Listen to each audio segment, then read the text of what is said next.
There she is.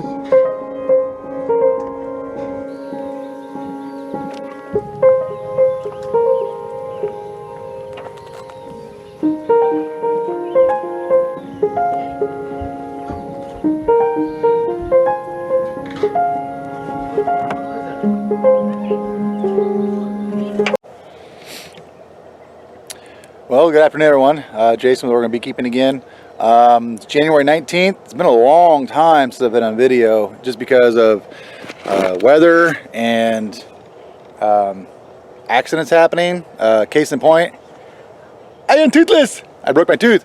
And I'm trying to get that fixed. And because of COVID and with the doctor's offices and things going on, it's been really difficult to make things work and get things done. But hopefully in the next couple weeks I'll have that fixed, so that would be super awesome. Making my rounds today.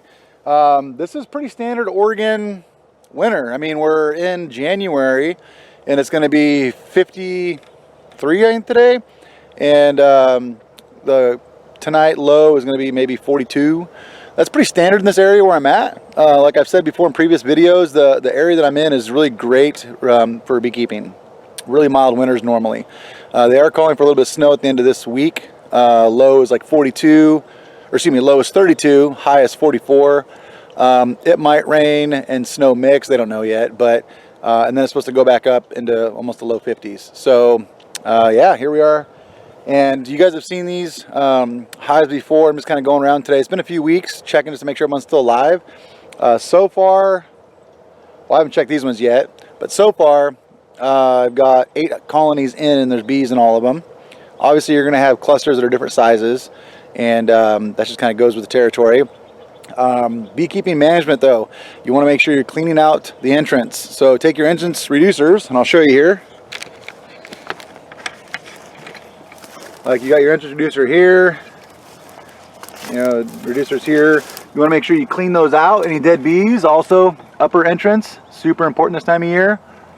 I've got an upper entrance there. It just gives some good ability for ventilation. If the bottom does get plugged up, they have an extra escape route. But you want to pull these back and clean these out when you can. So this colony right here in this box, I'm a little bit concerned with. We had a windstorm come through, blew this off, blew the top cover off, and it rained the whole time. So not having high hopes for that. But I'm just going to open these up real quick and check it out, and then I will be right back with you guys.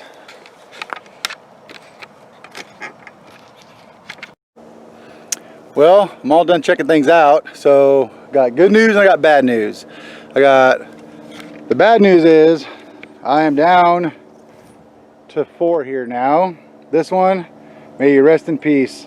So in this box right here, I've got the whole upper box is pretty much full of bees, which is kind of what they should be doing.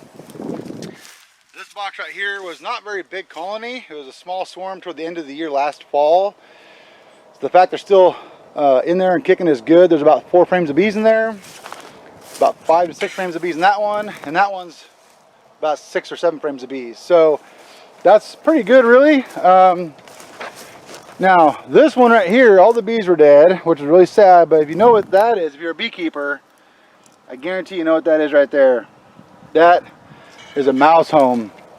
And I don't know any of you watching this have ever seen that movie Ratatouille, but that's kind of what it was like. I opened this thing up and mice everywhere. Probably 8 at least in there, out of control. The upper box though, there was two deeps. The upper box had like 6 frames full of honey. So what I'll be doing is taking those home, put those in the freezer, which I'd recommend if you have a dead out. Any frames with honey, get them out. Get them in your freezer for 48 hours up, I think is what it is. I usually go 36, just 3 days.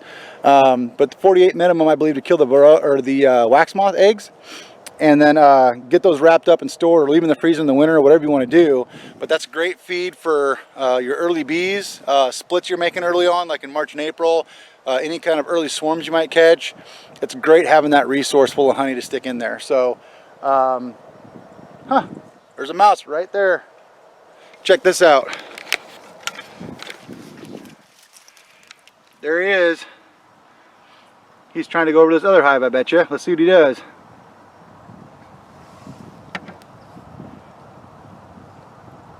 And he's gone. Interesting. Well,